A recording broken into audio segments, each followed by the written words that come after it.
Now you guys can hear me. God damn. I did it again. That's why everyone was being so quiet. My bad, guys. I don't know why it does that. Automatically mutes my mic on the YouTube, but everyone in Zoom can hear me. Oh well. But anyway, so Ukraine strikes inside, and thank you, man. Lemus, thank you. I appreciate it. Ukraine strikes inside the Russian territory. Russians say could be an April Fool's joke. It's coming from the Russian side. Not paying them $4 a month, so we can read the whole article, but um,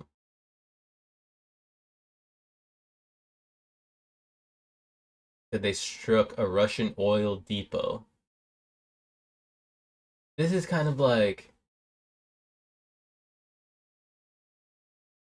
seems fishy. You know what I mean? Like, because it's Ukrainian helicopters that flew over and just blew up their oil thing.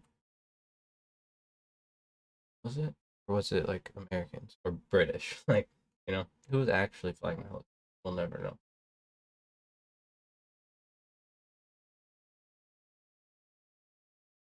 Looks like they are voting on it today. Oh, okay, nice. Good together. Should pass easy.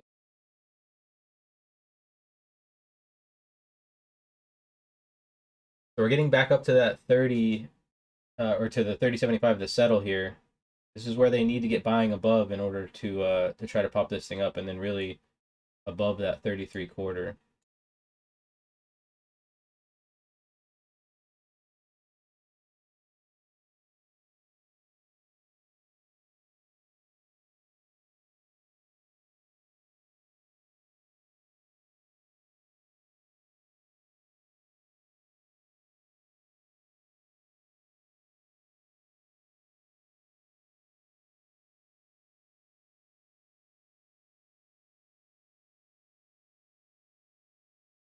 They're back above. Next target is going to need to get back above that 33.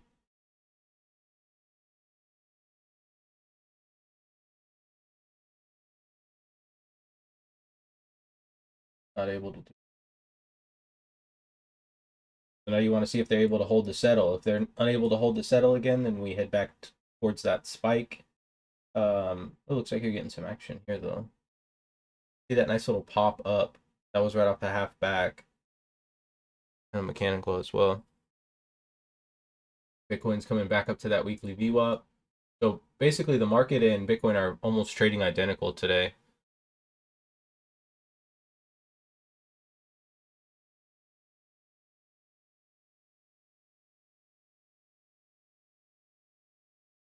VIX doing. VIX is back below 20 right now as well, too. But it's not at its low of day.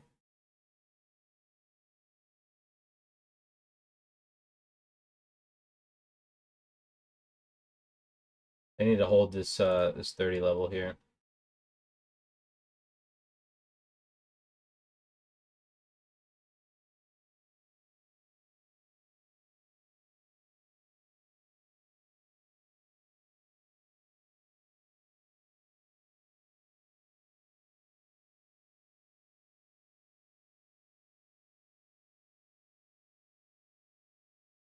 There we go. We get a little bit of a flush down. They're not able to hold it. And remember, this D low is a mechanical low. I could zoom this in.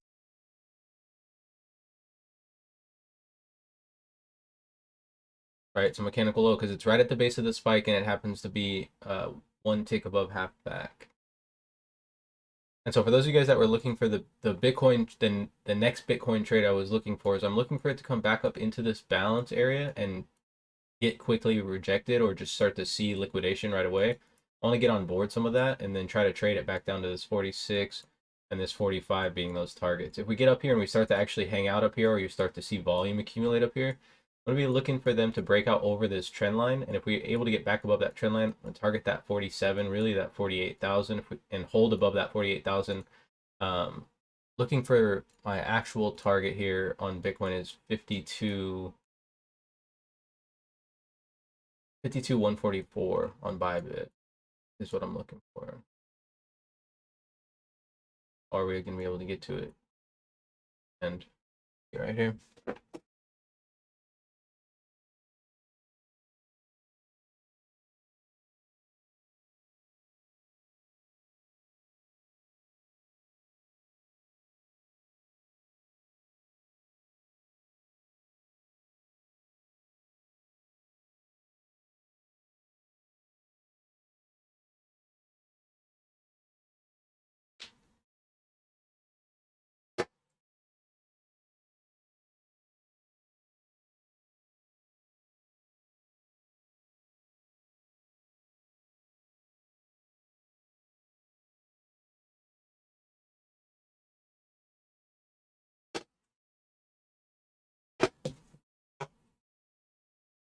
there's not much going on here, guys. They're just kind of battling back and forth over this level. The thing is, like I'm saying, I think it looks to me at least that we're seeing responsive buying more than we're seeing initiated selling here. We'll know obviously later. Hindsight will definitely be 2020 if we come up, right? If we start to form value a little bit higher. Today value is obviously lower compared to yesterday, right? And it's not even overlapping; it's just lower period. Here's value area lows back up in those single prints because that liquidation was literally just right at the edge of the day, right at the end of the day.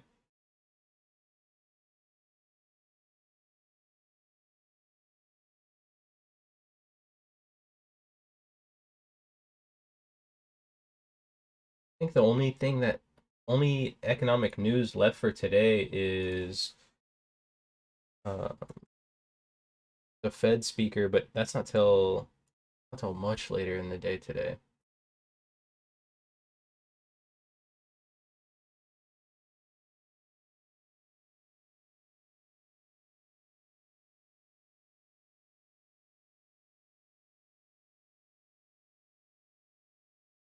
So we have some oil rig count coming out at 10. That could be a big mover. Then you have speculative crude oil positions coming out, some speculative wheat positions coming out, silver, S&P 500. That's all the COT reports, CFTC reports is what I'm calling that.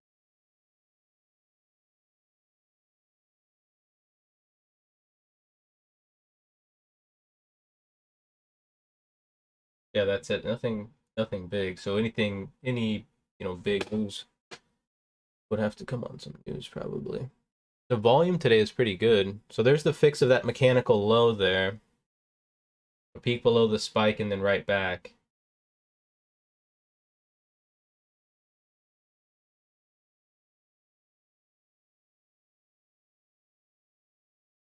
That to me that just looks like sellers got trapped down there trying to be initiating. Right? They came in, they tried to initiate shorts on the break of this mechanical low to try to force price back down and weren't able to get it going there. We'll see if they can try it here, but it just looks like they weren't able to get it going there. But if they start to get too much below that, since we know at the 30 we've got all this volume, and that's where the settle's at, right? So people were buying up here trying to get price going up. If we start to get too far below that, you're going to see some liquidation.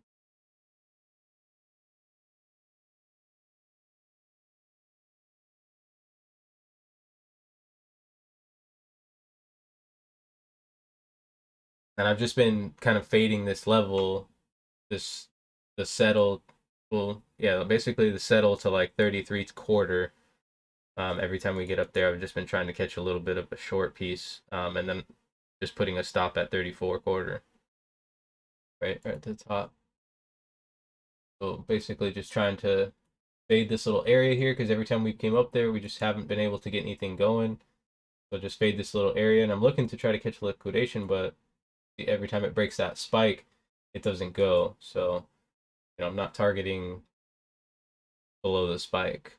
And like I said in the trade view, those of you guys that read the trade view, for me, I want to see us spend time down here until I'm gonna really let my shorts have some breathing room. But for right now, all of these shorts are just pretty quick, just getting in and taking profit quick.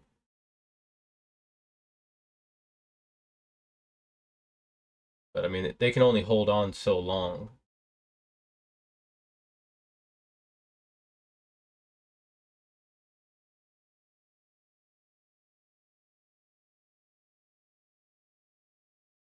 Like initiated selling starting.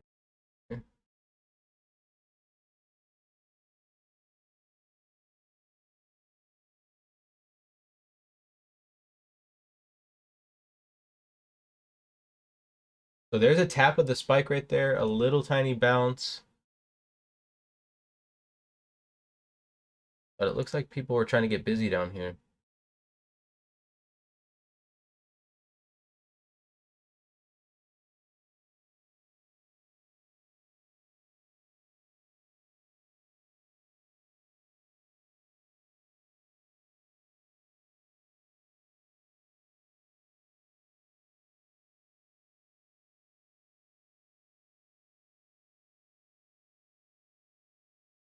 See what this E session brings us here. So mechanical low again. We could probably switch this to 1 now that the VIX is, well, the VIX is back above 20, so there we go. There's the nice liquidation.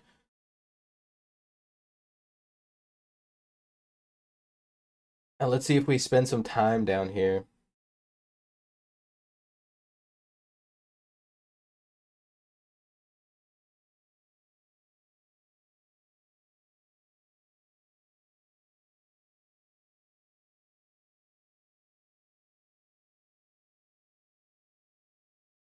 Let's see, we just can't get it going for some reason. They're trying though. I think we're seeing a lot of people just kind of thinking the same way. They're not trying to hold all over, you know what I mean? They're just like, okay, got my ticket. Now I'm out. See ya.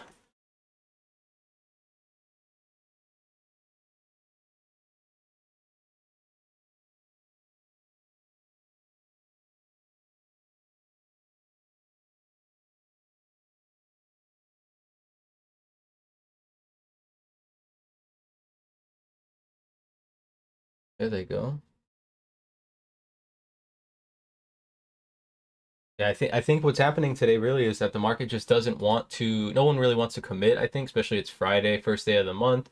So there is some natural buying going on in the market. Apple's down 1% though here. Microsoft's down it barely. Nvidia's down 2%. We know Nvidia's been a big leader for us lately in the market, or at least in the S&P. So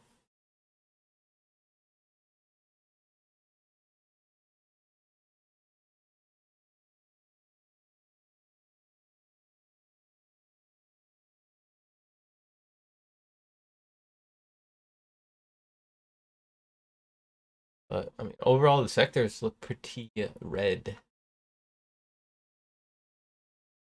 But that's the thing is like, if we're seeing all this selling, that's what I'm saying. Like, so if we have the bid here, right, and we have the ask here, well, basically all these sellers are moving down to sell the bid, but for some reason price isn't going lower. Yeah, we have this poor low, and we have that 2 or 3 day balance high. I need to change it. Um, so it seems like that's a good target, and then below we have that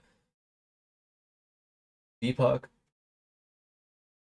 excuse me, and the 200 SMA is not down till that 44.81 and then 44.87. So that seems like the target on the downside if they were gonna, really pick up the steam and shove this thing down.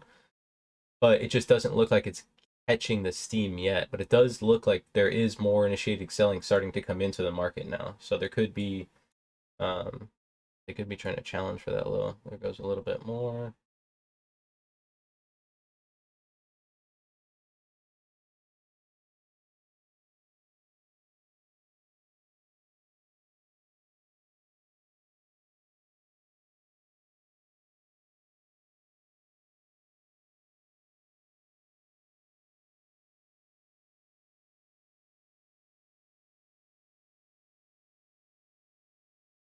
And should have faded should have faded Bitcoin off that weekly VWAP. A decent fade.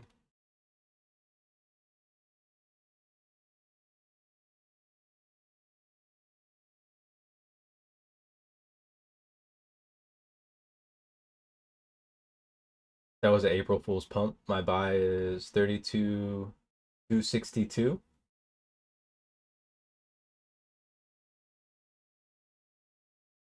That's where you're looking to buy in. Damn, that's far down there. You think it's gonna go down that far? What's your time frame? My buy area is here, 39. That's where we were buying off for a while, and this thing just started running up like everyone was buy. Oh, buy. What's up, Alex?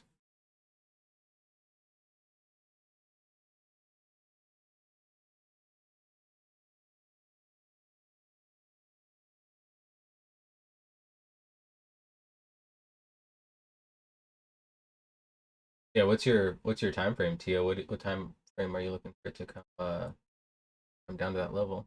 Seeing the ES start to pick up a little bit of steam here. Starting to get some selling in the weighted sectors now. There we go. Apple's down 1.2%. Everything else is like just barely green. Tesla's barely green. Google's green. Amazon's green. Besides Nvidia and Apple, the heat map here, there's some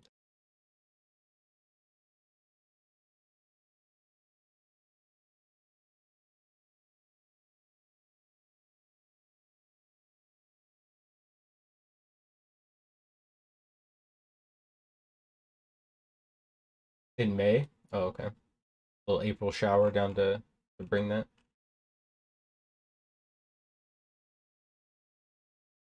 How about the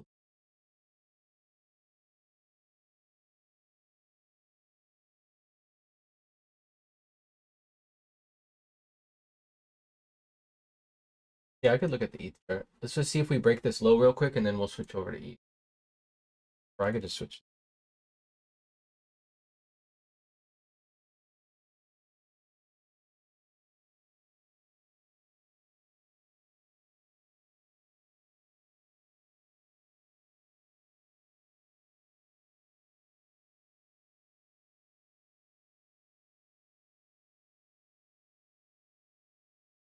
Yeah, so on ETH, I mean, on ETH, really, you're just looking for it to come back into where all this value is at. You have 2 point of controls here and then even some support down here. So as it comes down into here, there probably will be some buying opportunity, and you'll probably see some, some people try to take that as an opportunity and then just look for that response there to see if my pen go to see if they're going to come up and test this trend line.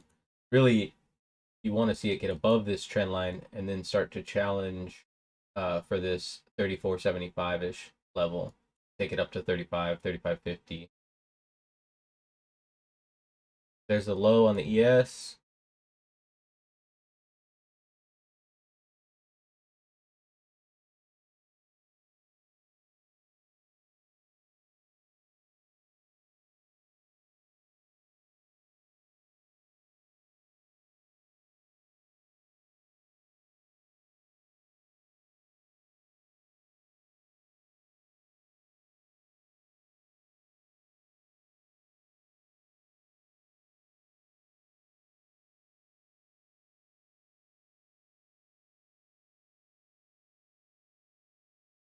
But I mean, it's still one time framing up too. Look at this: 1, 2, 3, 4, 5, 6 bars in a row, and this bar hasn't broken that one time framing.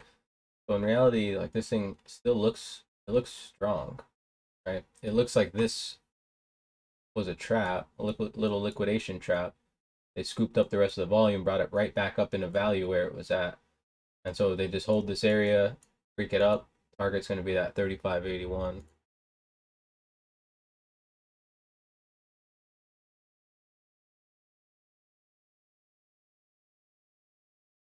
If the market could just go down to 13, that's all I've just been waiting for all day.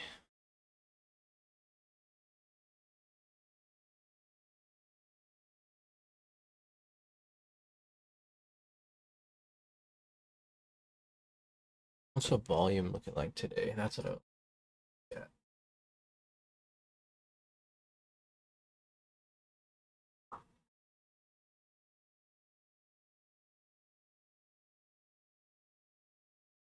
I've got a little increase on volume. If you're looking for volume over the NYSE, the easiest way to do it is type in jimdaltontrading.com, go to resources, scroll down to NYSE volume, and then boom, right there.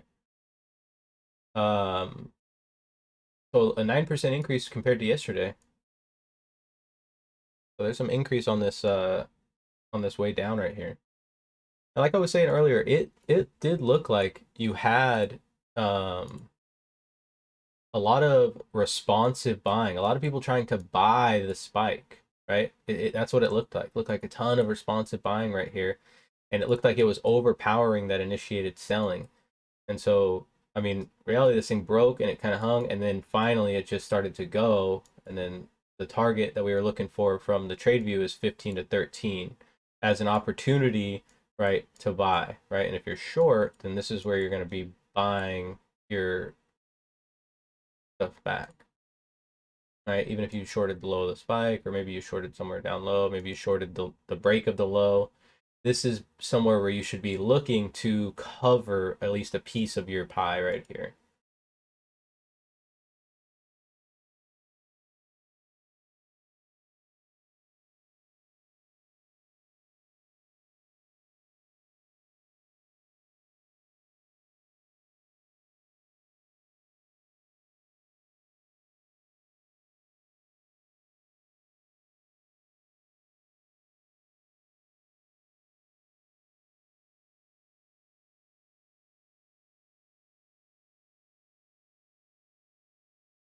Levels below this, if we're able to continue, would be probably like the 9, that 45.9, the 6 level. I think that was the level that we were looking at earlier in the week, um, or last week, I mean. And then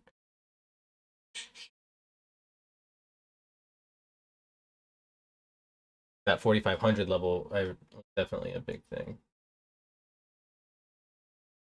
And so, like I was saying yesterday, also, when it looked like what I was looking at when it came to the options that were being traded was that someone was running a straddle in between 4,500 and 4,600, and you can see 4,600 uh, way up here, right? It's that prior day's high almost. So basically, I think someone's kind of was running like a daily straddle, saying that we're not going to be getting below 4,500 on the daily and above 4,600 on the daily. And these were Friday, April 1st expirations, so today. Um, but like, it just makes I mean, you just that's why it kind of makes sense that there is some buying here, because you'd have to hedge against that position because it's a pretty big position, especially if it starts to get close to one of those edges, right? So it's starting to get close to one of those edges, 4,500 being, 15 handles down. It makes sense that someone's going to have to start buying this thing if they are trying to keep it in between.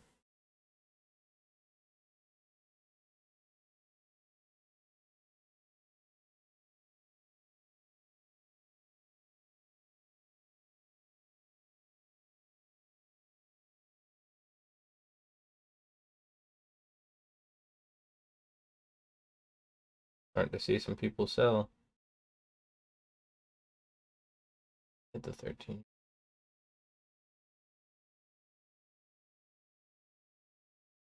Here's the S&P 500 too. You can kind of see Apple, Microsoft, Nvidia red, but Google's barely hanging on. Facebook's looking a little bit green. Amazon and Tesla, right? Energy sectors are looking pretty decent too. You can see we don't really see Apple um, get beat up so bad.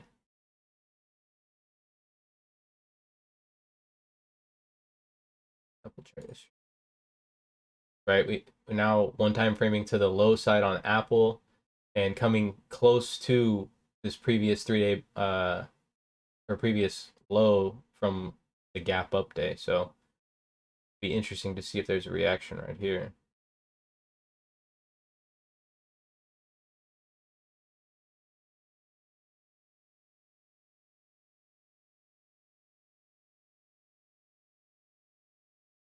Did Bitcoin drop? But so they're trading inversely now.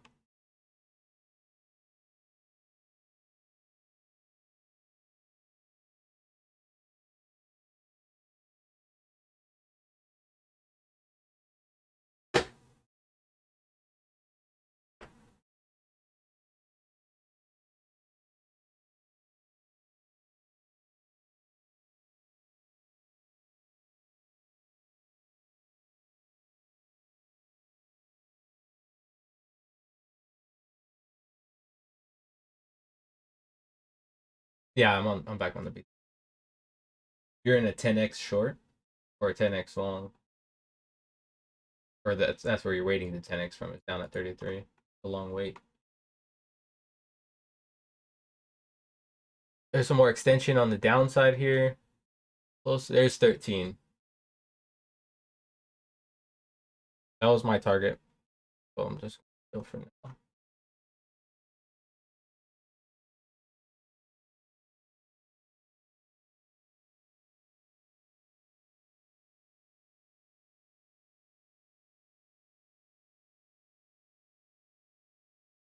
Amazon might get clapped right here too.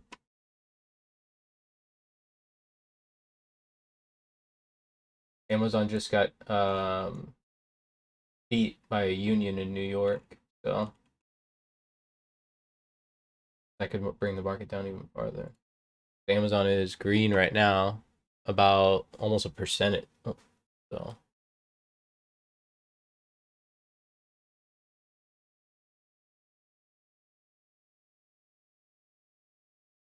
what's interesting is the selling here is not as much.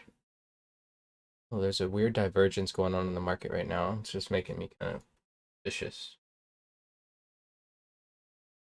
I mean, the downside obviously is the right side below the spike, and even in the spike is the downside is the right side. We try to fade until we get above certain levels, right? Um, but it just I have just like a weird feeling about holding on to that short, so I closed it.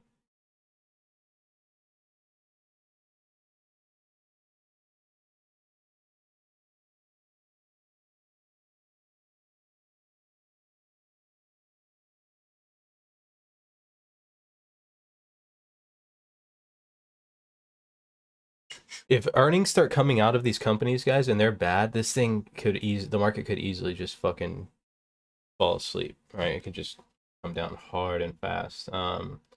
It's I don't know. It's a weird. I don't know. I have just a weird feeling about the low side for today. Not necessarily long term, but just for today. And kind of oh, can't explain it. It's weird. And you guys know I've been pretty bearish for like the past like uh week, just kind of waiting for today pretty much. Now that it's here, I'm like, I don't trust it.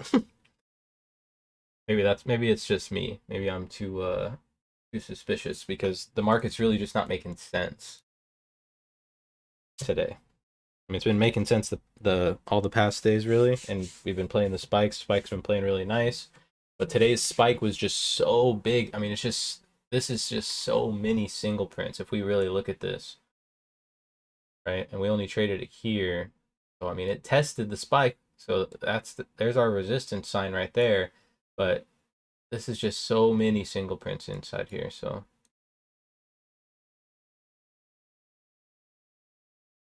but what I could see also is that Russia news comes to affect the market, comes out, and then Russia starts saying they're going to use, real bombs against Ukraine because they got bombed. So they're like, "Oh, you guys, I thought we were cool, thought we were chilling, and now you blow our stuff up." So it could be it could be that kind of situation.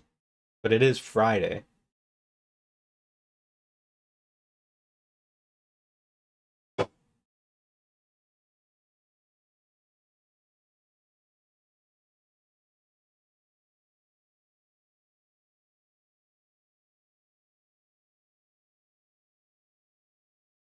Another thing that's interesting too is that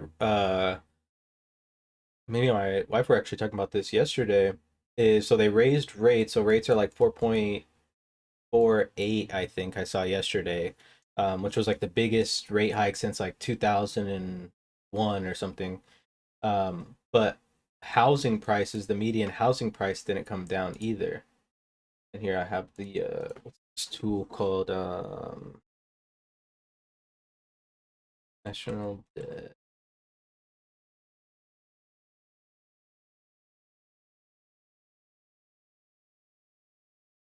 Here it is. So there's this. If you go to usdebtclock.org, ooh, the market's pushing down a little bit here for a second.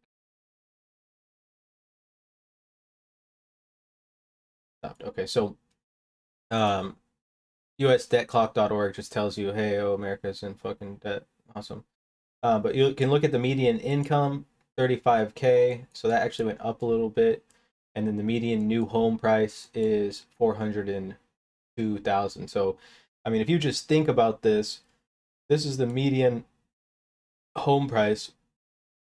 You only make 35K. 35 times, here, let me just get the calculator out so we don't have to just guess.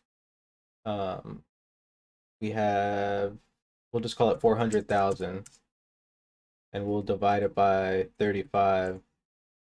So that's 11 years worth of cash, right? So 11 years just if you put every single dollar that this person made into here, but this is a 30-year loan. And I mean, it's just, you're not gonna, you can't afford a house, right? You just can't, not on this salary. If you're looking for something that's around this price. And this is the median price, so you're gonna have to live somewhere cheaper. And people live outside their means. You could find way nicer houses than 400,000 for sure all over the country. But this is just the comparison that we have here. And so basically what's happening is interest rates, and we can get rid of this clock now. I just wanted to show you guys that. So you don't think I was making up any numbers. What's happening here is interest rates are going up. So it's costing more to borrow money. Right, and I think it was 4.48, or it might have been 4.84. You guys know I'm dyslexic, so we'll just and the housing prices are going up as well. We're at, like, over 400K. And so what this does, when median income is going up but hours worked is also going up, so it's really not reflective, is this almost forcing this person to depend on where they live to rent, right? So now, and if you guys remember initially why houses were created, and we've talked about this a bunch of times, houses were created as collateral for the bank to lend against. So banks lend against something, right? They're not just going to give you $300,000 for nothing and expect you to pay it back $2,000 at a time each month, but they give it against the house, and that way if you don't pay it back, they get the house out of it. Right, and so they hope you fail, of course, so they can have that house. But what happens is, they realize what they did, and they're like, oh, we have all this extra cash because people are saving money. Because right now we saw the biggest during COVID, we saw the biggest increase in savings. And so what do people do when they end up saving $40,000 for the first time? They go buy a house, and so the bank's like, oh shit, we need to buy the house, and we need one that sells it to them. And so they can cash in on both sides, right? People are smart, right? This is just how you do business. And you can see, I fucking knew it. These sneaky motherfuckers. I knew they were messing around down here. I didn't know. I just had a very suspicious feeling that they were messing around down there. And it did just come right to 13 too. So that was just where we saw a lot of volume before too. So, and it happened to be peak inside balance. So just market structure, really. It just seemed like how it was trading down here wasn't real.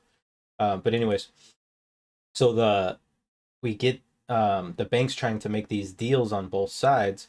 And so what they started to do is they started to buy the houses, but then people had all this money saved up, so people started to buy the houses from them.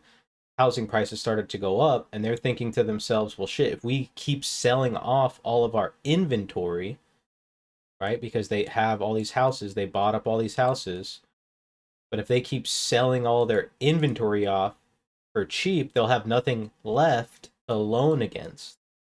So what are they going to do? They want to keep inflating these prices to make people, instead of buy, rent. And so now they don't have to collect on both sides. They're just collecting here and not even giving average Americans a chance to give them an opportunity to collect on that backside. And I know that's a complicated explanation, and that's just kind of how it works out inside of my head. So if you couldn't keep up, I am extremely sorry. But and just tell me if it didn't make sense, and I'll just try to make sense of it. But it's I don't know, that's just not good, right? And a lot of times what we see in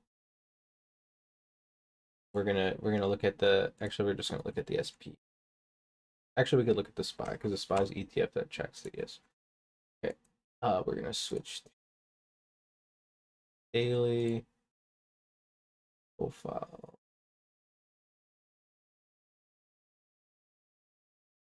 Volume.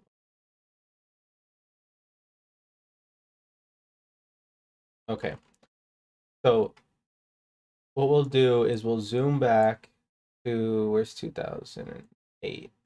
Because that was the last bear market, right? That they said and define bear market. Looks like it's right here. And what I want to show you guys is the measurement of some of these moves. So here's the high. So the market moved down 19%, right? And anywhere from 15 to 20% is typically where you get that. There's a little bit more low side. Oh, woo! They're starting to get some gas down here. Let's see what happens. Only 11 contracts trade on the low on the ES here. No, we're not at it, um, but so they say, well, this thing might spill even more.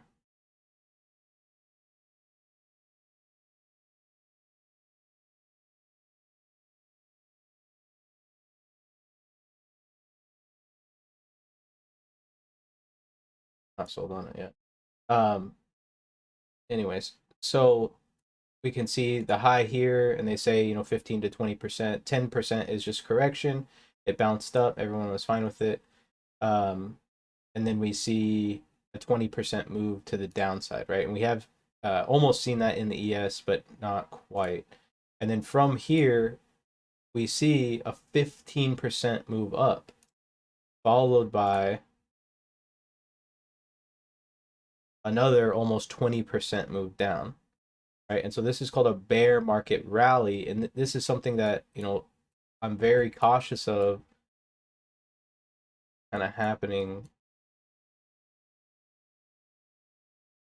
here. And I've been talking about it in the trade view, how I've just been kind of bearish, but I mean, we have, a 14% move to the downside and then have a 12% move to the upside. So I know not as extreme as 2008, but these are kind of, extreme bounces um, for just what's going on right here. You know what I mean? That just seems kind of suspicious.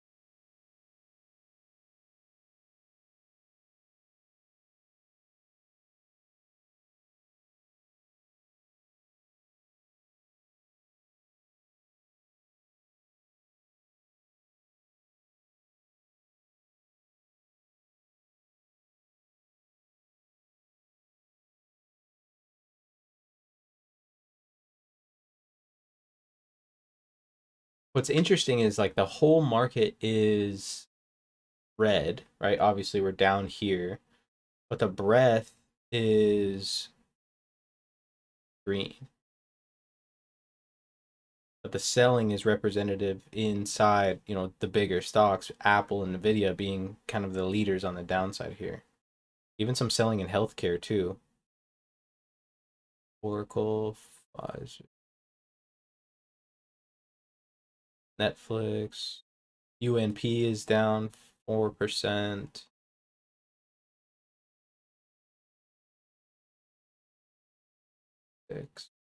WBA.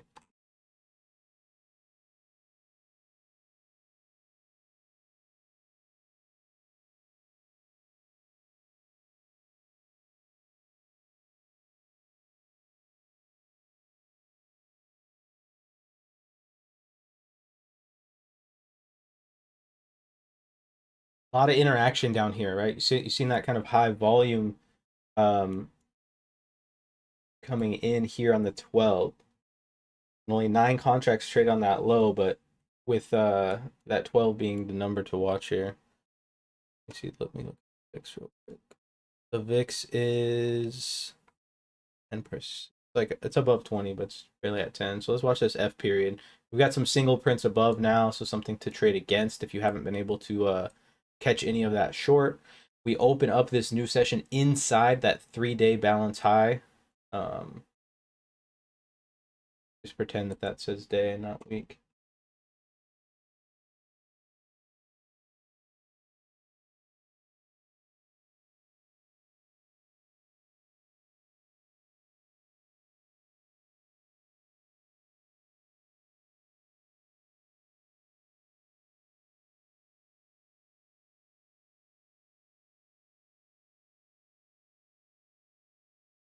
So it's really interesting that Bitcoin is still holding its highs, right? As the market's going down. We've talked about this. If it starts to negatively correlate, it could turn itself into a risk off asset where people start to put money into Bitcoin as they pull it out of the market and out of equities, stocks, and whatnot.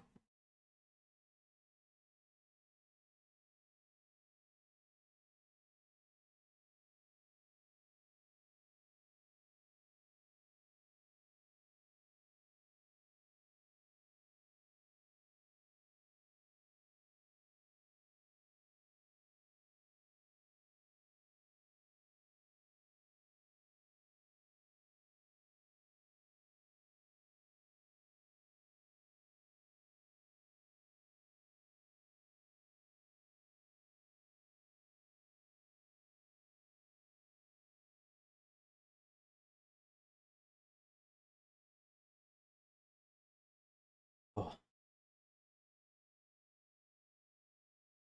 If Bitcoin starts to fade here, I kind of like it for the downside here.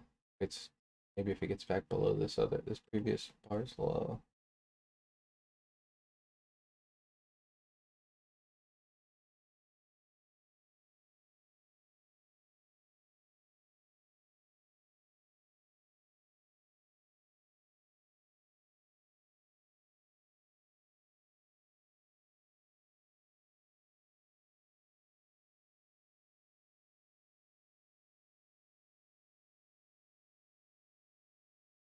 Starting to get some more action down here.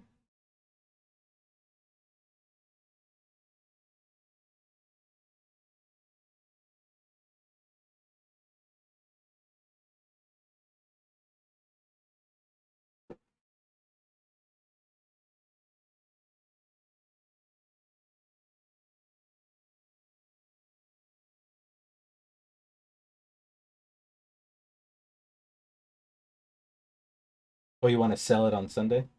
What's up, Lisa?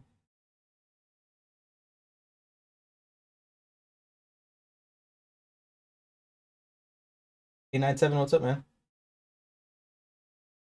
Thanks, bro. Yeah, I've been seeing your YouTube videos actually. They just started popping up. It looked like you posted like a bunch of them or something. Maybe I just haven't been, maybe they just haven't been popping up, but a bunch of them popped up the other day.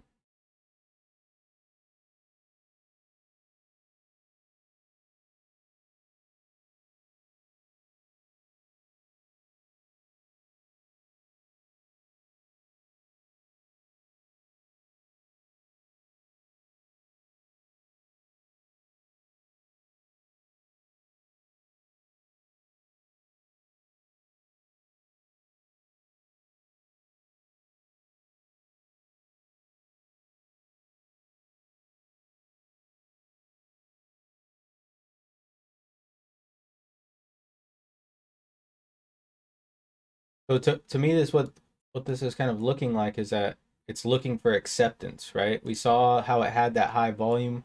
It came back down, tested it, it's doing it again. If it gets accepted in this previous balance zone, right, there's good odds that it trades back down to the point of control of this balance zone. If we pop this thing up, here's some. Uh-oh.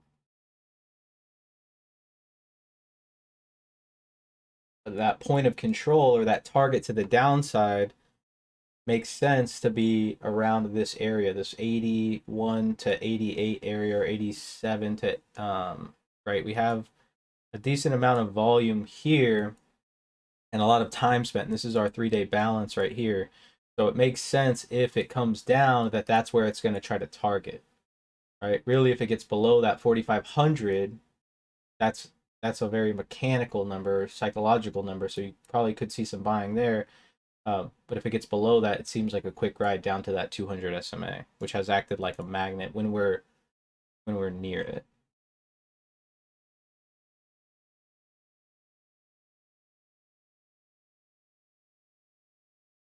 Thank you, Lisa, for the subscription. Yeah, definitely tune in with us more. I think that Discord link is all messed up. Let me post the Discord link.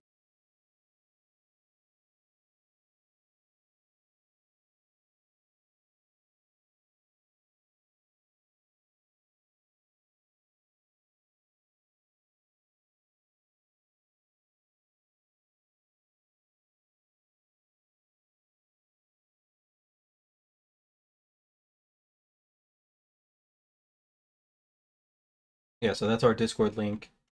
Um, I think I like it like this because you won't get as much spam from like, people just visiting videos and clicking on links. Like, so I'll just post it in the Discord every day. Because our other Discord did get filled with like bots and stuff. Yeah, it's starting to fade below. I wonder if it can get down back below.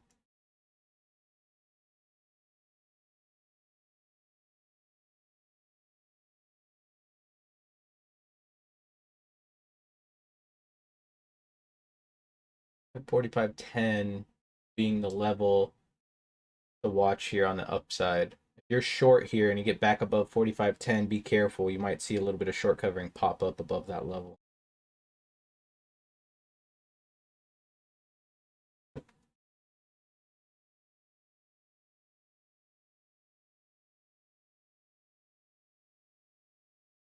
think the nickel exchange in London is up 28%.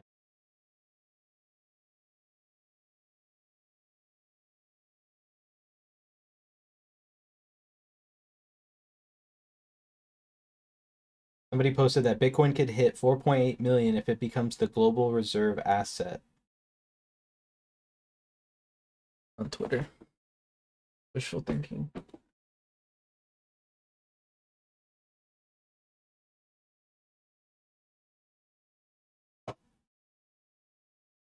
Strong selling coming in here. The Nasdaq breath has finally flipped to red here too.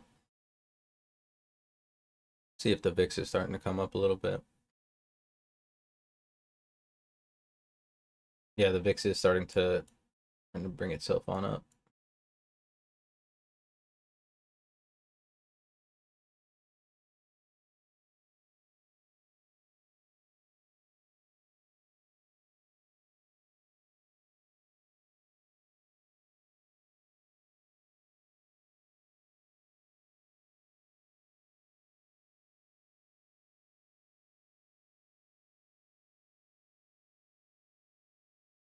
Yeah, selling is starting to kind of pour on here.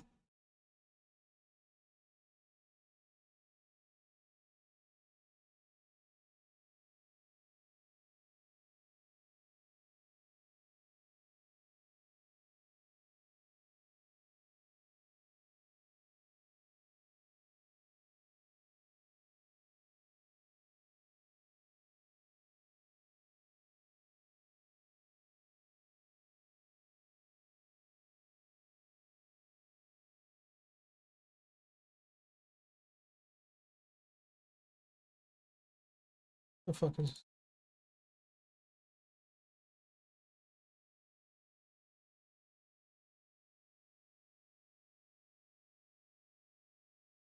It looks like that we might see a short-term bounce here if this thing gets above that 10.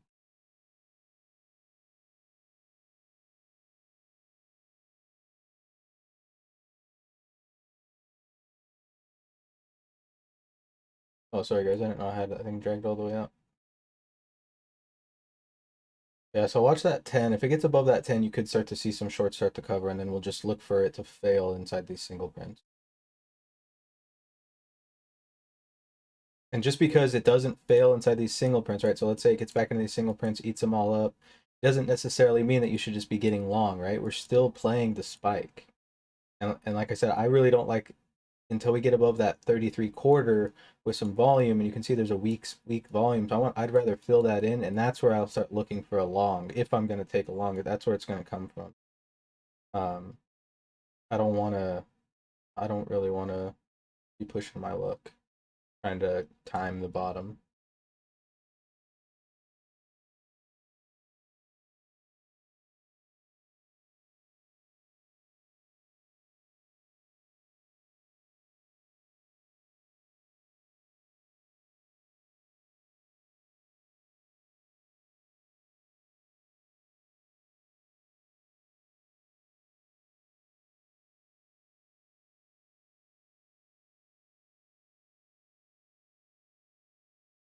Got above that 10 for like a quick second, a little bit of short covering, and then now we're back below the 10.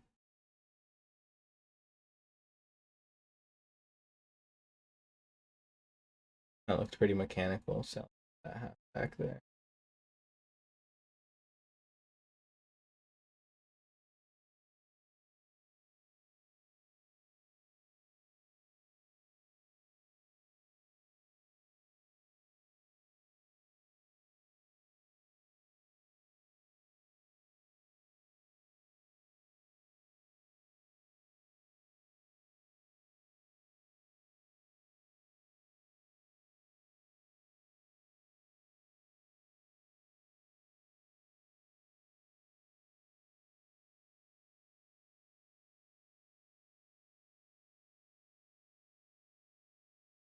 We have a couple previous highs here too. Real quick.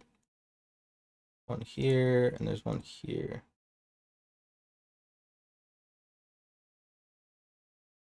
There's a previous low right there.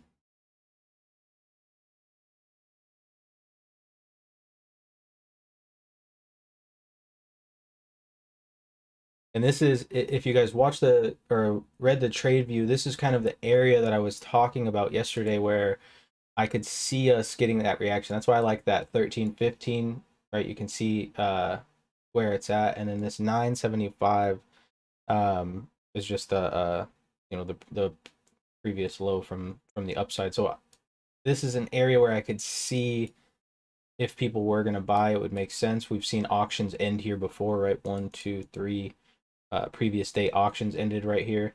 And then if I drag over the ES chart, the daily, you can see it even a little bit more here. Right, we have like this low, this low, this high, this high, this high, this low's right here. All these highs are right here. There's this low, there's this set here, there's this set here, here, right here. It just, I mean, it had just been such an area of interaction that it would make sense if people were going to try to buy it, that this is where they would do it. Or if people were short going into the weekend, that's where their buy stops would be to take profit, because they're holding a short over the weekend right now is just so dangerous, because honestly, I think I still strongly believe if any news comes out like the war's over, this thing is just gonna fucking kind of launch to the upside. Let's look at oil too. Oil's back below 100. Still kind of holding okay. There we go. Still kind of holding that near-term trend. This trend being from 1220. And I still think that oil is just going to kind of bounce around in this like 95 to 115 level. The news yesterday about how we're going to be releasing the reserves. There's a little bit of bounce in the ES above the 10 right there. But the news yesterday about how we're releasing the reserves of oil and stuff like that. This is just like short covering for right here, guys. You'll start to see some other buying if we get up higher. So we're gonna be releasing like 100 or 1 billion barrels a day or some shit for like 6 months, so we can help out with the reserves, depleting our own thing, and our plan is to buy back oil later at a lower price. You know, it's a good theory and thought, and when you talk about it, but what if oil doesn't go back down to these prices that we're talking about? Because he was talking about like $50 and $30.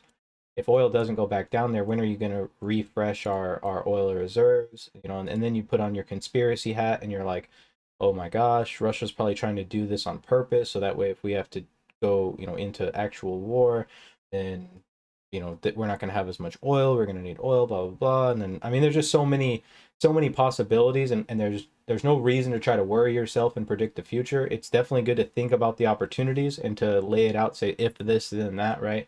But we can't affect or we can't let all of that stuff affect us of what's going on the chart today, right? We're below the spike. We know below the spike, we want to be short, right? We talked about if we spent significant time below the spike, then our chances of hitting, I mean, I was only looking for that 13.15, but we ended up, catching a little bit lower. So the longer we spend down here, the better odds that we trade back down and to that 200 SMA that's down there and happens to be right next to a point of control, a VPOC, a virgin point of control that we haven't seen tested yet. But you always want to keep those things in mind and start understanding the market as we're going on, and putting some more of these tools. But if you're still in the beginning stages of where you're just trying to understand this TPO, don't try to start worrying about all that other stuff. You want to look at gold?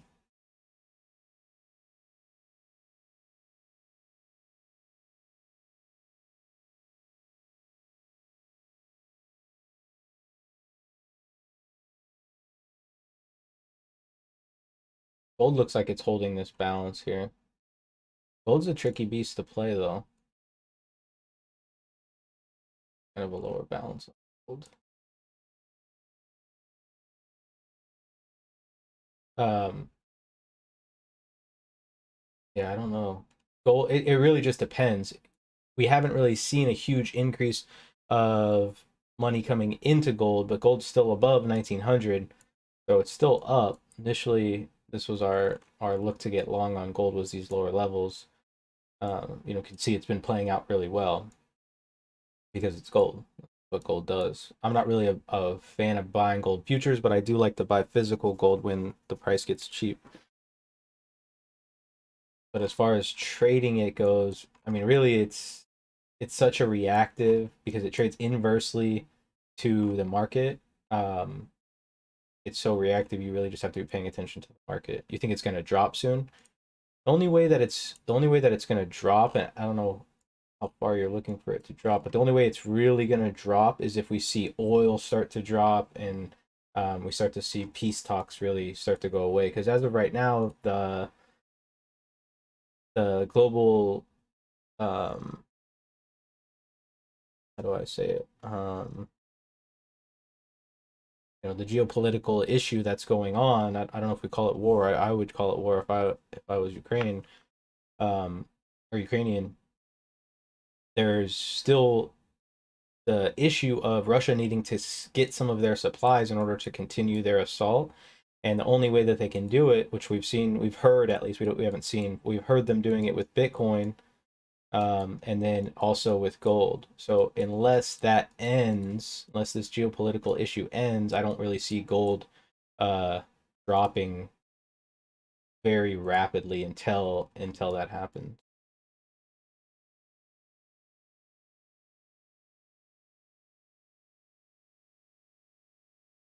Physical all the way. Yeah, it definitely helps to see the charts for sure. Yeah. So this will be interesting here to see if Bitcoin starts to drop, if it starts to drop, if the ES starts to go up.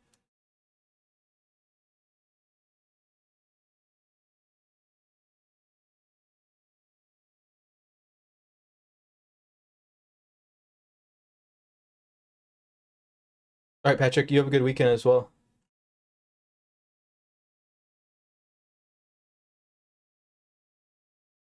You don't see that conflict ending soon? Yeah.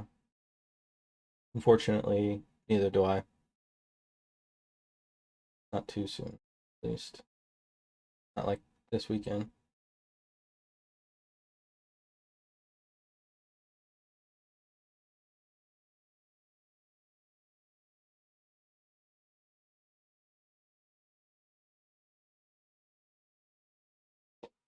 Okay. So, yeah.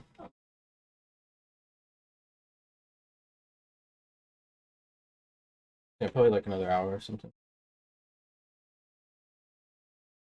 My watch was like buzzing all crazy on the desk there, so I'm hearing it.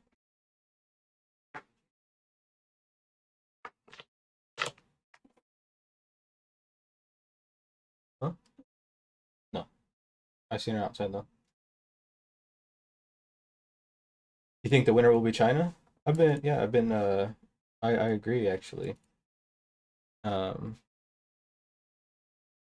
I think that there is a, I mean, I think it will take a long time, but there's a I don't know how you declare winner, but I think that there is a shift in global currency and it's kind of leaning towards China. So I think it would be smart for the US to try to be like, hey, you know, like you're big, we're big, we can both be big together. Be easier to be big together than to be big apart, you know what I mean? Um, so it makes sense. We could scratch their back, they could scratch our back, we could all stay peaceful. The biggest issue is just that how they run their country is just not cool uh with us. really, with the US.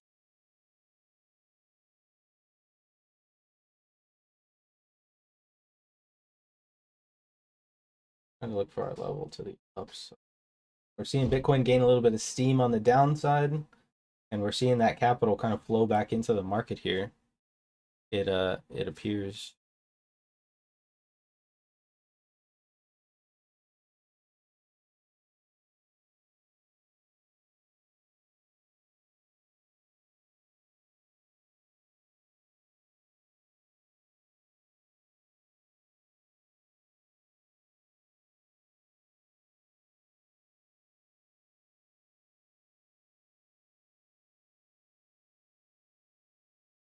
Trying to get some buying here actually.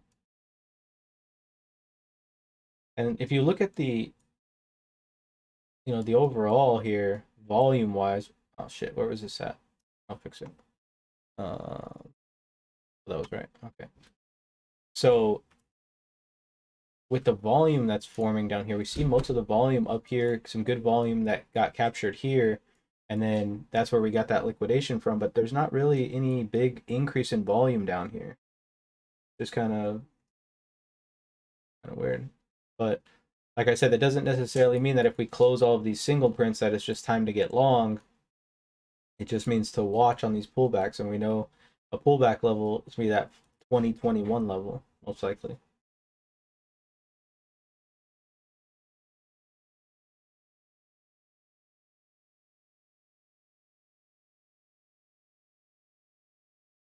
El Salvador just declared a state of emergency due to gang murders. Where do I see the volume on the trades on BTC? Right here. Just this. Yeah, I don't look at. A lot of people look at like I don't know. There's like a bunch of websites that I've been sent about how to track the volume for Bitcoin, but I just don't pay attention to it, to be honest with you. And I've even been paying attention a lot lately, these Bitcoin futures. And if we look, I mean, it trades pretty nice. I would even turn this, make this weekly view off for a second so we can see it. But I mean, you can see this is the 25th, and I think the 25th was Friday last week.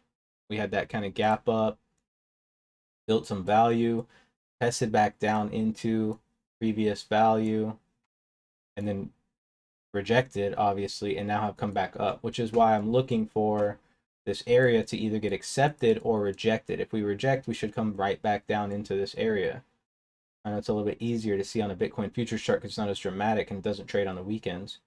But we reject being back up in this value area, we're coming back down. It's expensive to trade Bitcoin futures.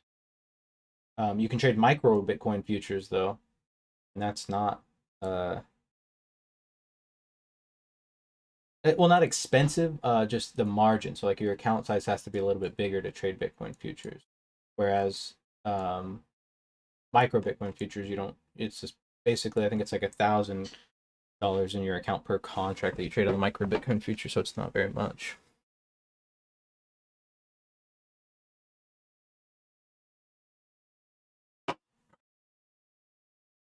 Watch that balance high, that 15 level, but there's really no volume there either. So we're just looking for this kind of buying to start fading off into these single prints. And single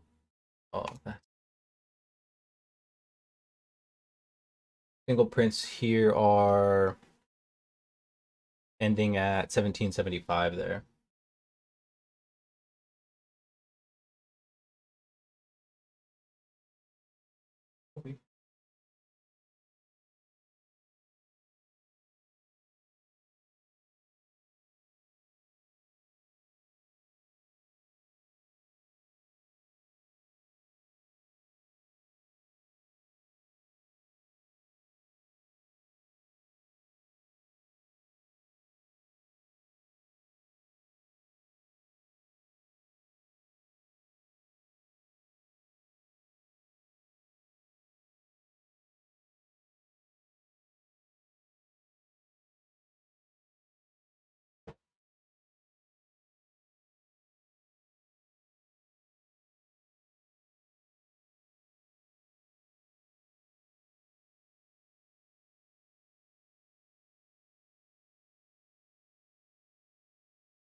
Check the volume real quick, guys.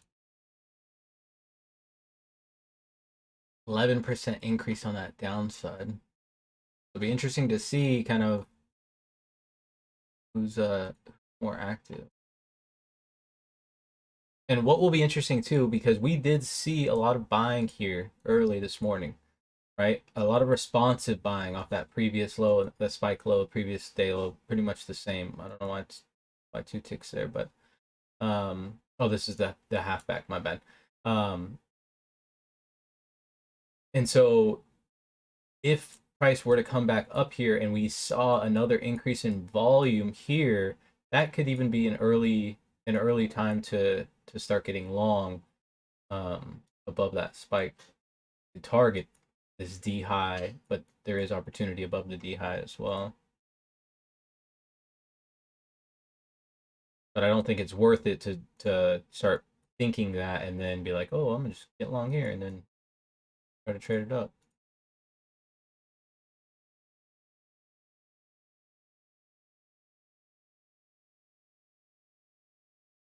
It's just weird that we're spending so much time down here and the volume is not following us down. Even though the volume is increasing per bar, right? Per session, per TPO session, we're not seeing a shift down. I mean, this thing's 24,000. The closest one down here, 6K.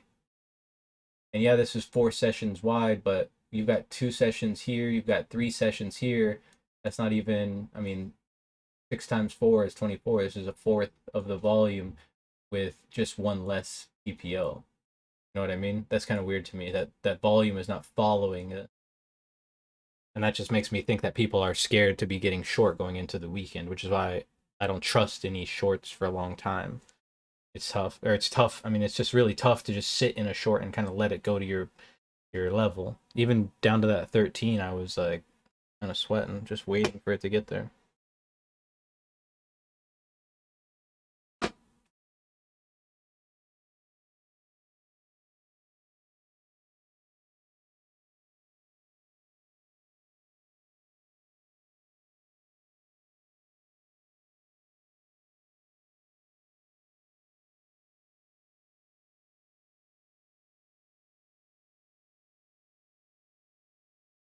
View period opens up, auctions down a little bit.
Oh, I think they passed the bill.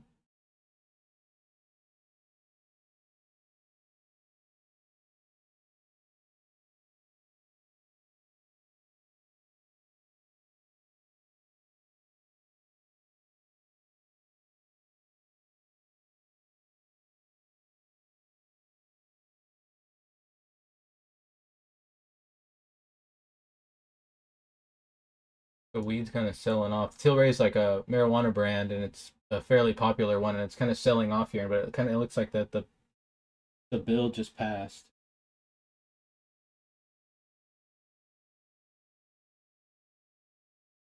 Pretty close.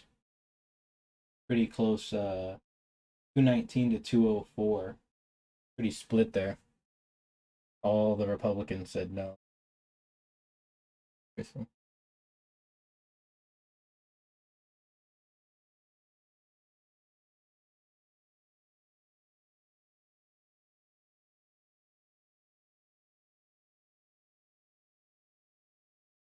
can see that G high is stalled off right off of a previous high, so that's a mechanical high as well.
So that's what you would call a poor low. So now we have a poor low and a mechanical G high.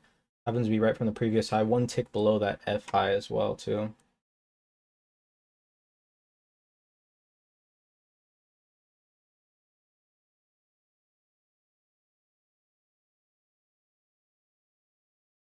There goes the low.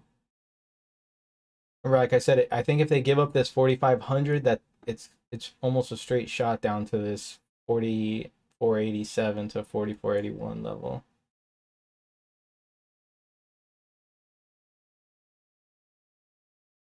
It's weird that the volume's not accompanying the price going lower. So it's really more of just, it doesn't really look like an extreme amount of selling. It just looks like nobody's buying. But above, below that 4,500 level, like I said, I think someone's running a straddle, so they're trying to keep price above the 4,500 and below the 4,600. But if we get below this 4,500 and start to go, that's why I think that it could come fast, because someone's going to have to unwind this position. Unless they've already started it, you know. So now Bitcoin's coming down and the market's coming down.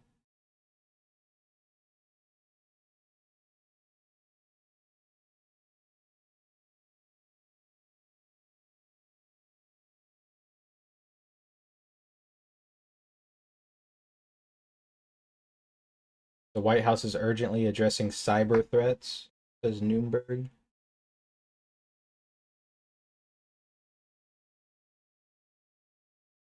China is imposing a COVID lockdown.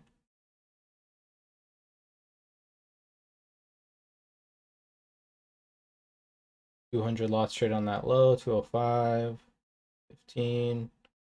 But we tapped that low 3 times right there.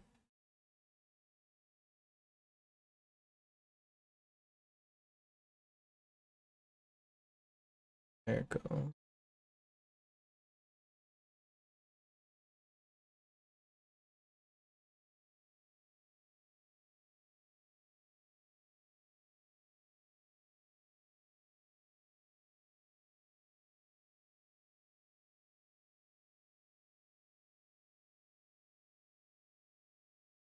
More extension, the lower side here.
Getting a little bit of responsive buying right there.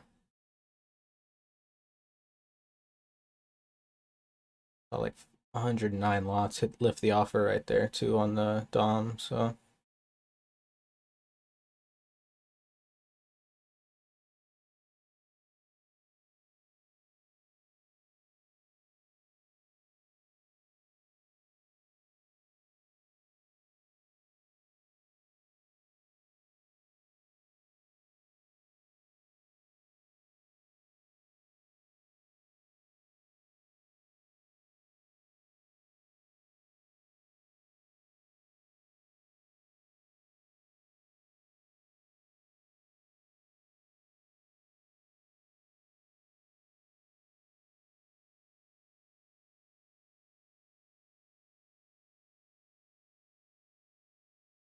very off the American news. What bill? Oh, there was a federal decriminalization of the marijuana bill. It looks like it has enough votes to pass, but we'll see what happens with it, if anything.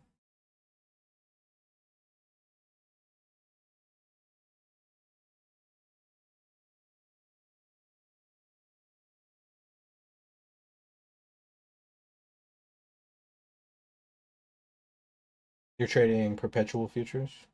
Oh, okay, yeah.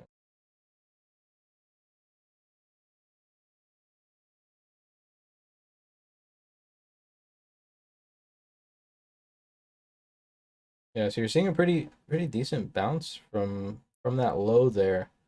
Remember, we are one time framing down, so a cessation of one time framing here from that. We've been one time framing down from this D period. Um, and even then, like, I mean, you could almost say we're one time framing down from the open, to be honest with you. This two tick excess, uh, this kind of two ticks that was above that 33, we never got to spend any time.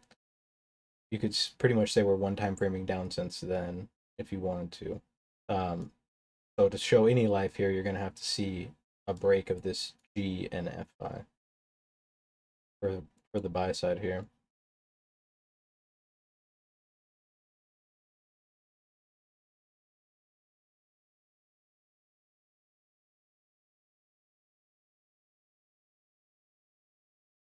There's a level down here too, right there.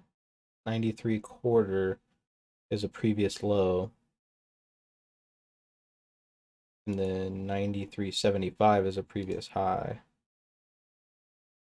down here. And we have our 200 SMA and that VPOC down 87.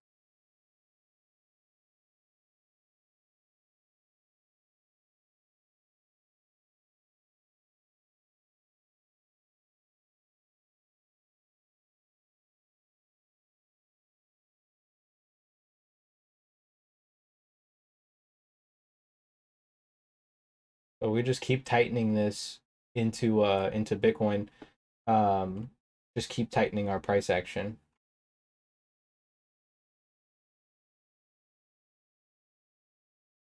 I wanted to get short from up here, but there wasn't. I mean, obviously not an opportunity.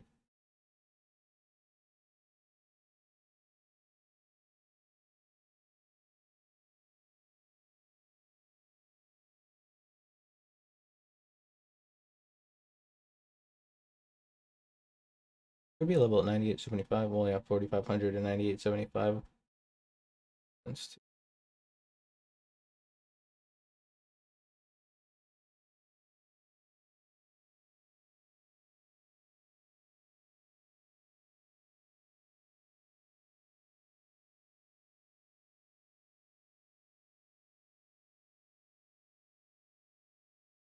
Is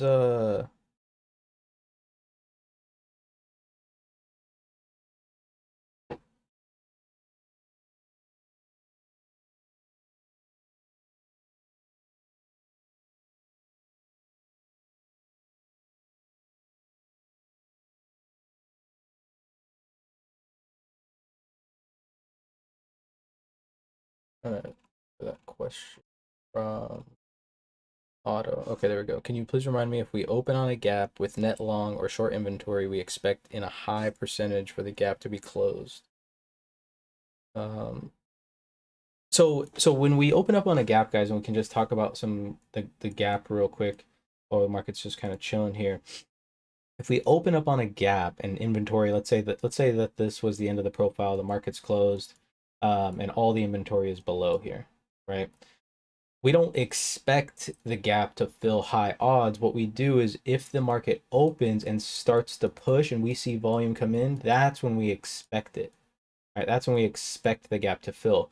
But if there's just no, immediate push off of the open to try to fill that gap, then we just won't be expecting it, or it'll just be weak and we'll be looking to kind of fade it.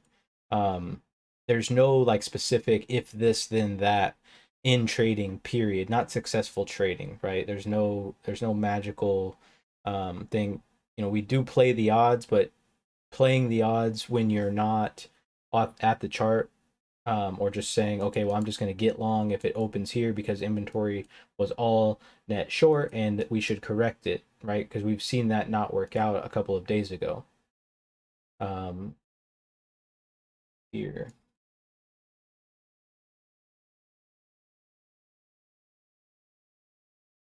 Um, it was on this day right here, right? We gapped up. Inventory overnight was 100% net long, and the market just traded up here 2 days in a row, unable to fill the gap. We had liquidation, and then we had a bunch of short covering from people getting too short, and then another liquidation yesterday leading into today where we had a little bit more liquidation, back up to that 13 level now.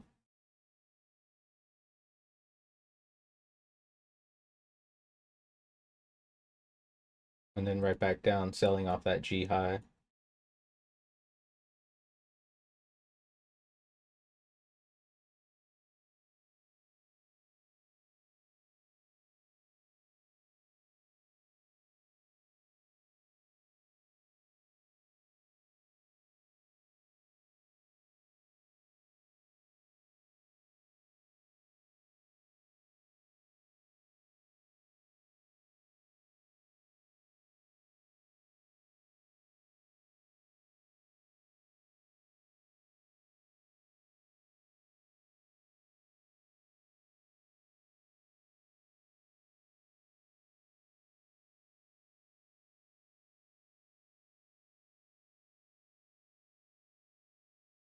Remember, it's a safer bet, right? I mean, we're below the spike, so it's safer to fade any of these rallies. If it gets closer to that spike, you can use it as a resistance. But if you're looking to get long from here, remember you're at about a 50-50, right? You're going to have to run your stop here. You're going to be looking for some type of action here to someone has to buy these stops, to move this up. So there's going to have to be some initiated buying at this level. And that, I mean, that does make sense because we had talked about the 13 and the 15 being an advantageous spot for buyers to jump in. Of course, price is going to have to make it up there first. We saw them try to, you know, try this a little bit here, this 12 and then 11. We're starting to see some volume start to finally come down below. So there's no reason really that you should be trying to get long until we get a cessation of that one time framing, right? And even then, you're still fighting these single prints. There's trapped longs right here, and where people jump short. So upside resistance still 21, and then back at the spike. So there's still some battling to do if longs are able to take it off. But I imagine there'll probably be plenty of opportunity if we get a break of one time framing, start to hold this 3-day balance high. There will be opportunity inside here if you're, if you must get long.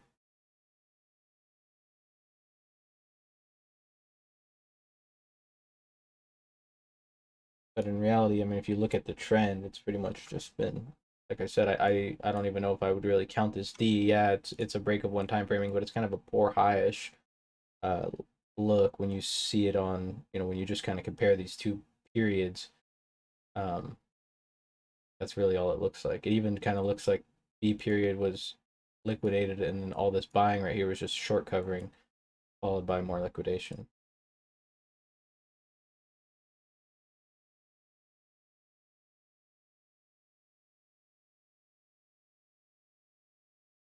A lot. It's a lot better to just be patient and wait for the trade to come to you than to try to time it, or to try to, like be right at the low. There's really no point to try to force chances to be right. You can just be patient and be right later.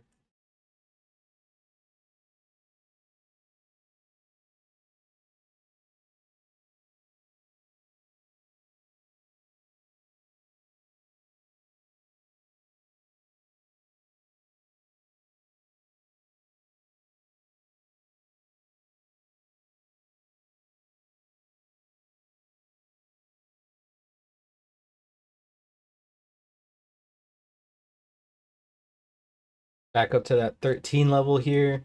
Let's watch for volume. Like I said, this is kind of an advantageous spot, I think, for, buyers to come in to buy the dip. Quotations on my hands right there. It would make sense for them to try to get a piece of that from here if they're able to come in and initiate more buying. But you still, like I said, you still have all of those resistances above. And really just that cessation of one time framing is just telling you that there was, a little bit more rotation than anything. So that some buyers kind of showed up. And really, this is kind of what I'm thinking overall.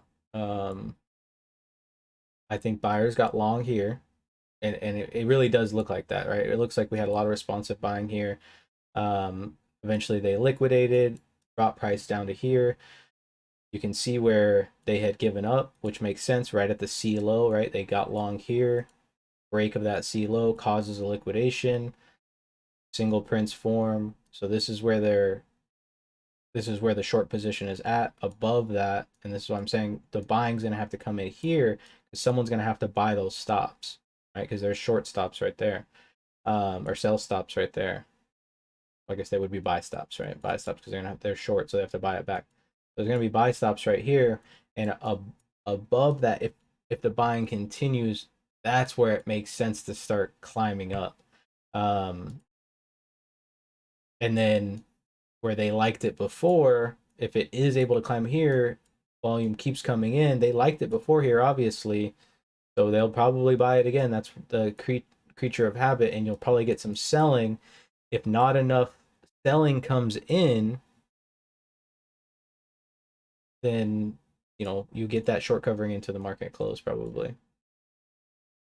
That's kind of what it's looking like to me. And then, I mean, all of this is just saying off of the break of this one time framing right here. It has to break in order for any of this to even be set in motion.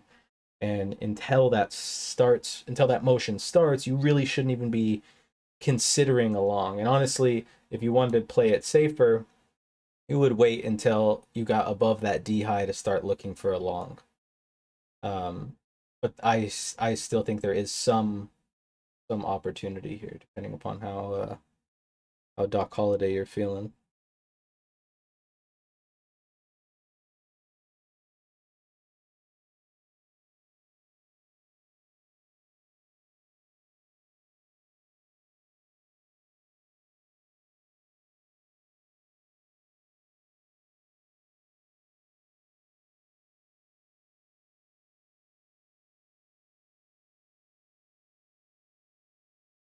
It was a decent opportunity to fade Bitcoin. I just didn't take it right there.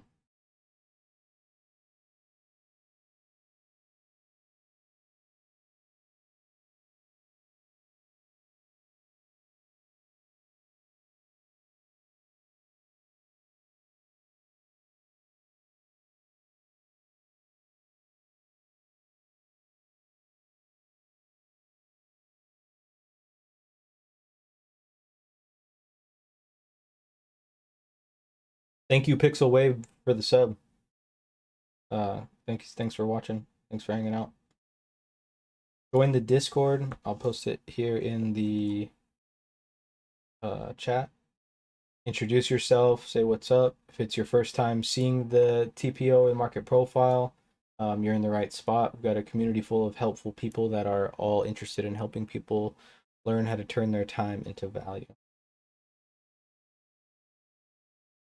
or get value out of their time. depending upon your perspective. Kind of interesting here. You're seeing the market tick up a little bit, but the selling looks to be increasing.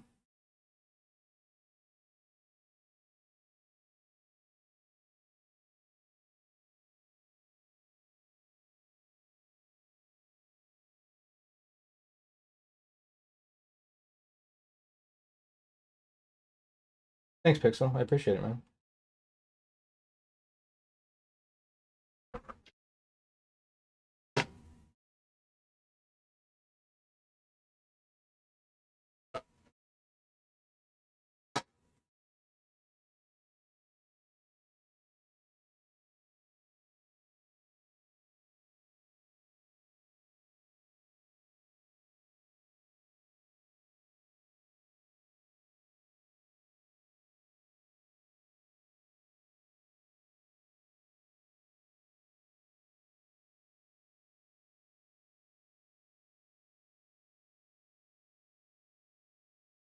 Oh,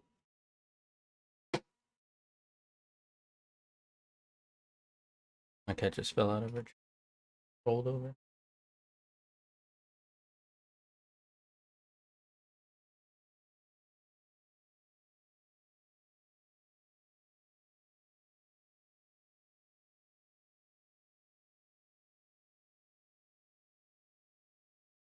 Bitcoin starting to fade here, guys.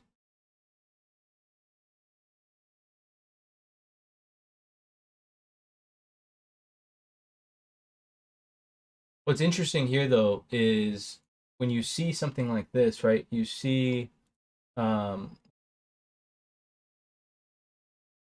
on this Bitcoin chart here, we saw all this volume here before. So this was probably all people shorting late, right? Because they missed that downside. And when it comes down to here, we did get kind of a chunk of volume at that bottom and then started to come up. But when we came back to where all this volume was at before, we just traded right through it.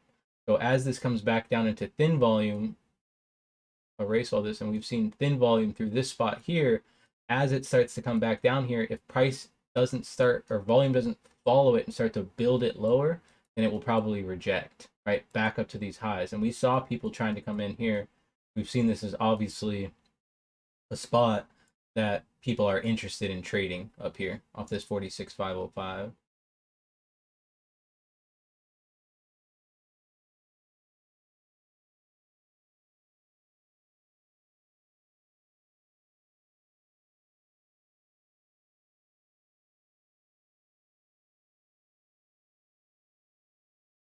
Back to that 1350 here. So 1350, 1475, our previous highs and lows. The 1475 is a previous high from the 22nd, I think. Yeah.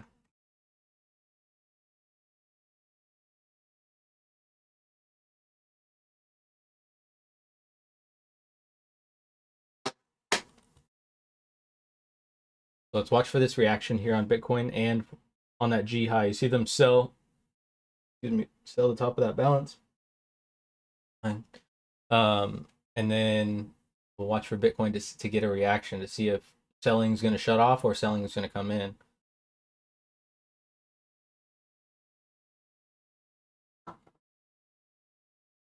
And remember, guys, the market can move off of no volume or low volume, right? So if the market comes down and we don't get any initiated selling, it's not going to take responsive buying to push this thing back up. It's just going to take no selling, and then it's going to start to retreat, right? If we get selling coming in, then there's a good odds that it can get going, and it will just be paying attention to see if it's responsive buying versus initiated selling and who's winning, right? Trying to understand that auction. But just remember, just because, like let's say this thing comes down and it does reject and we don't get any volume, that's not saying it's a weak spot. It's just saying that nobody was interested in trading right here.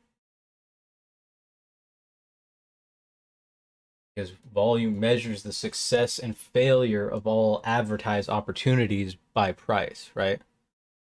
Am I gonna take that cat? I don't know, man. I don't. It's not my cat. It's just like a wild cat. So kind of like rules this domain. too, so who knows? She won't get in a car either, I don't think. So I'd have to like trap her in a box and fucking take her in the car, and then she might freak out in there. So I'm not trying to put her through a bunch of stress, move her across the country.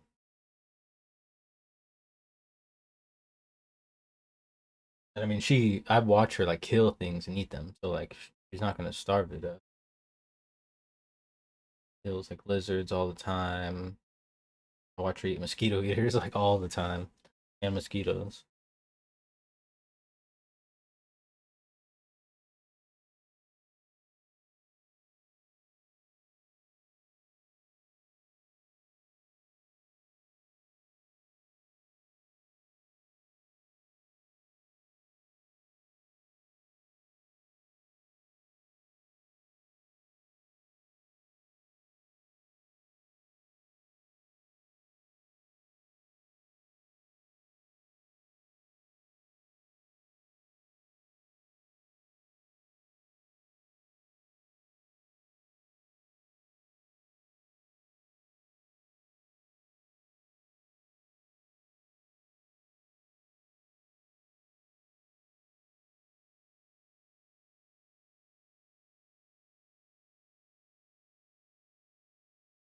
Yeah, it does seem like this cat adopted us.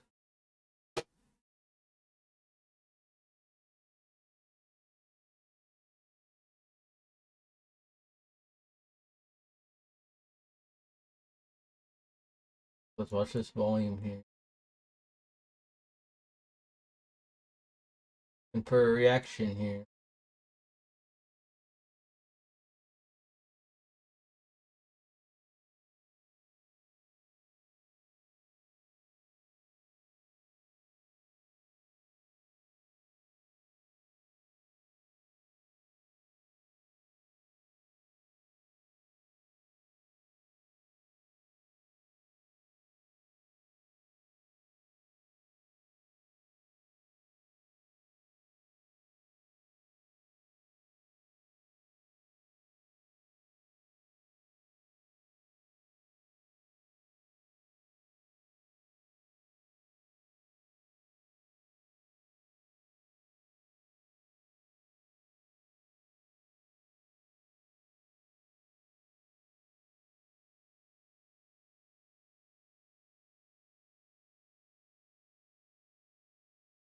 So interesting. It's just kind of hanging out here. We're seeing a little bit of volume come in here on Bitcoin. H period opens up here. H period low seems mechanical, right? A little bit of buying off that G half back. We still have weak G high, F high, mechanical highs. See if the selling starts to pick up here a little bit.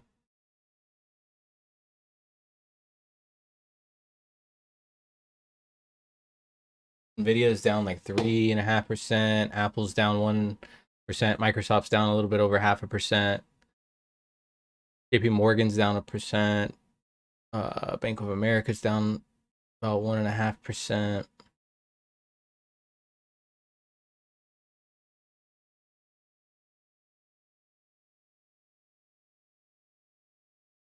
Looks like the selling is coming in the stronger sectors here, but price hasn't gone down yet, so it might be lagging.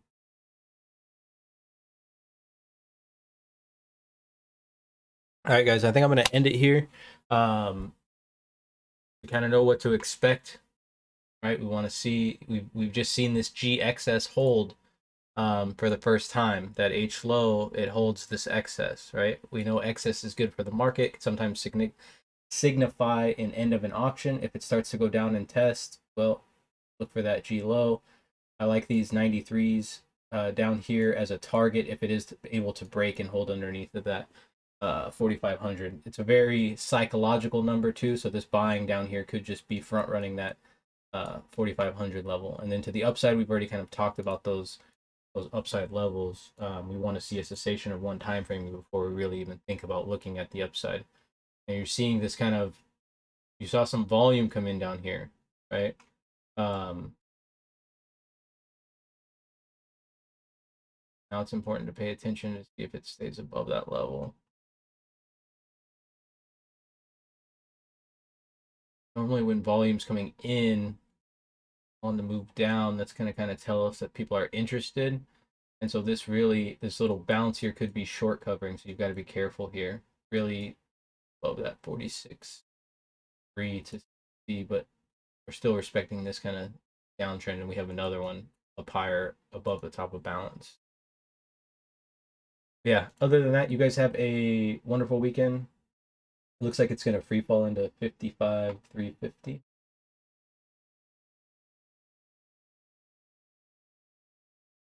It could, I mean, it could. I mean, there's some support down here, and there's a really thin volume here too, and we got volume here, so typically it tends to go retest that volume again. If there's volume here, typically we'll retest it. If we get a nice V response, right, nice bounce off of it, then it tells you more responsive buyers are more active. If it comes back down to and starts to just kind of hang out down here, then that's going to tell you that they're not as active as they were on this initial bounce, and good opportunity that, or a good hypothesis that might have been short covering. Oh, 1 second, guys. Hello? Hey, buddy.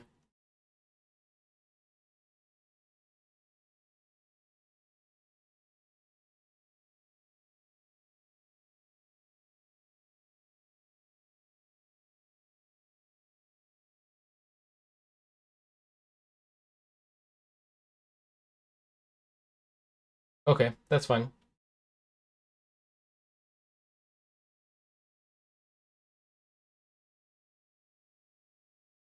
Perfect. Thank you. You too. Bye. Full chain, and again. All right, guys, that's just cool. So yeah, basically what I was saying is, like, as it comes back down to test this volume, if it doesn't get this big response, then good chance that it will trade probably back down into value, right? I mean, there's some area to fill in here, which is probably where a lot of people got short from. So if you're able to get under, then yeah, I could see that test. But if it doesn't, look for it to test these diagonal resistances. The tool on the left side is called the market profile. Same thing here. It's the TPO. It's basically a graphical representation of the auction process that's going on. And it happens to be the most powerful tool, and really the only tool that you need to trade successfully consistently.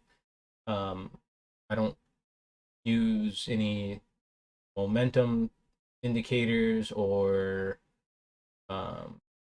things like that. I do like the weekly VWAP because it represents based off of price and volume, which is what we trade over here, is price and volume. We are trading value. So if we're looking at this chart here, you can see value area being the blue, and on this chart value area happens to be green, but we can see value here is lower or above value, and you're kind of seeing that projection of the lower level. We're trading back into yesterday's value. We're not really, I mean, this is a developing value area because this day is not over, so we're paying attention to yesterday's value. We came back up into it, kind of tested the low of it, and if we stay in it, there's good odds that it tests back up. And then this area up here is the previous balance zone up to the top. That's the area I'd like to see an opportunity to fade and look for that dump that you're kind of talking about, right? That free fall back down into that 45,000. I wasn't a huge fan of this low right here. I really wanted to see Bitcoin hold 45K, and it did. I mean, a quick, few hours below, not really going to scare me off or anything yet, but I wasn't a huge fan of it. 45, but still stayed in respected trend. So, yeah. Yeah, other than that, you guys have a great weekend. Otto, what's up, man? Trin, have a good weekend. DM, Adam, Pop. Thank you guys. Jamie. Yeah, I'll let my wife know. Thank you guys. Thanks for all the prayers and good wishes. But other than that, you guys have a wonderful weekend. Make sure that you take some time to enjoy, get some value out of that time. It is important to study, but if you've been on the screens 5 days in a row, take the day off tomorrow. Get a refresh, and then come back on Sunday. Uh, and maybe get some studying in before the next week starts.